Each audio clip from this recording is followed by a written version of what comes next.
दमादम मस्त कलंदर सिद्दीक दा पहला नंबर सिद्दीक दा पहला नंबर सिद्दीक दा पहला ये गलत नहीं पढ़ रहा, इसको रोको मैं। इधर आना मौलवी साहब।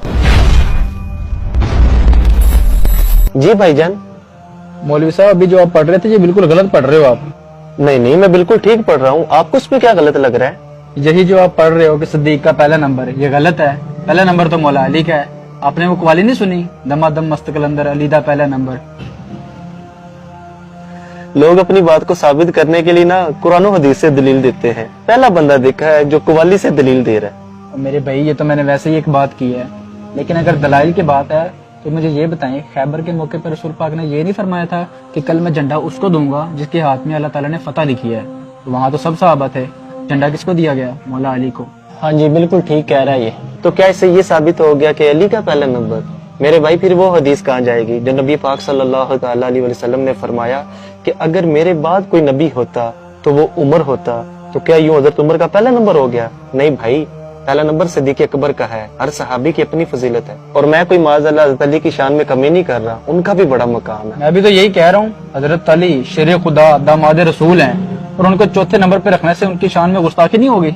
अगर ये बात है तो ये बताएं, हमारे नबी सल्लल्लाहु ताला अलैहि वसल्लम का नबियों में कौन सा नंबर है? आखिरी नबी हैं, खातमुन नबीयीन है।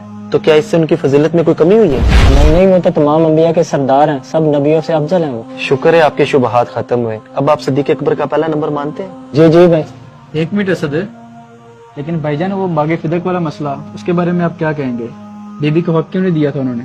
अच्छा, अब मैं समझा।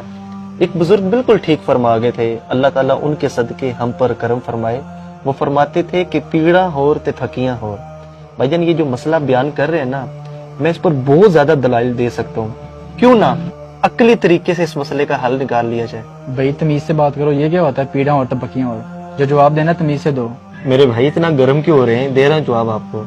आप कहना ये चाह रहे हैं कि सिद्दीक अकबर रदी अल्लाह ताला अन्हो ने बीबी को उनका हक नहीं दिया? हाँ बिल्कुल, यही तो कह रहा हूँ। कब दिया उन्होंने? अच्छा, नहीं दिया।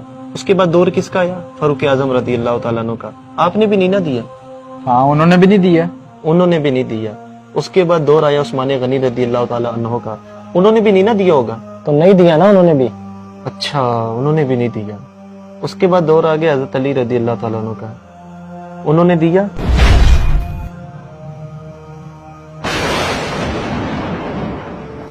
नहीं भाईजान। तो मेरे भाई अब किन चक्करों में पड़े हुए हैं? क्यों साहबा की शान में बेअदबियां कर रहे हैं? हज़रत अबू बकर सिद्दीक रदी अल्लाह ताला अन्हु के पास बीबी तशरीफ लाई तो आपने उनका हक नहीं दिया।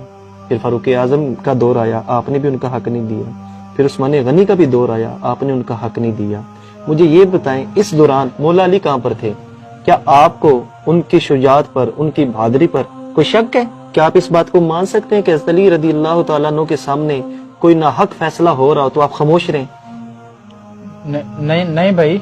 मेरे भाई सिद्दीक अकबर रदी अल्लाह ताला अन्हु के पास जब बीबी तशरीफ लाई थी तो आपने आगे उन्हें नबी पाक सल्लल्लाहु ताला अलैहि वसल्लम का फरमान सुना दिया था, जिसका खुलासा ये बनता है कि अंबिया और उनके अहले खाना के लिए ये दुनियावी माल नहीं होता, ये दुनियावी जमीनें उनके लिए नहीं होती, उनका सब कुछ आखिरत के लिए होता है। इसलिए मौला अली रदी अल्लाह ताला अन्हु खामोश रहे, क्योंकि आपको पता था कि सिद्दीक अकबर रदी अल्लाह ताला अन्हु हक पर है।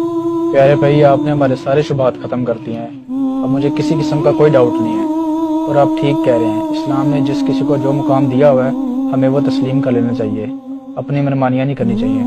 कुरानी आयात और अहदीस से साबित है कि सिद्दीक अकबर रदी अल्लाह तआला अन्हु अंबिया के बाद कायनात में सबसे अफजल है। रसूलुल्लाह सल्लल्लाहु तआला अलैहि वसल्लम ने फरमाया, मुझ पर जिस किसी का एहसान था मैंने इसका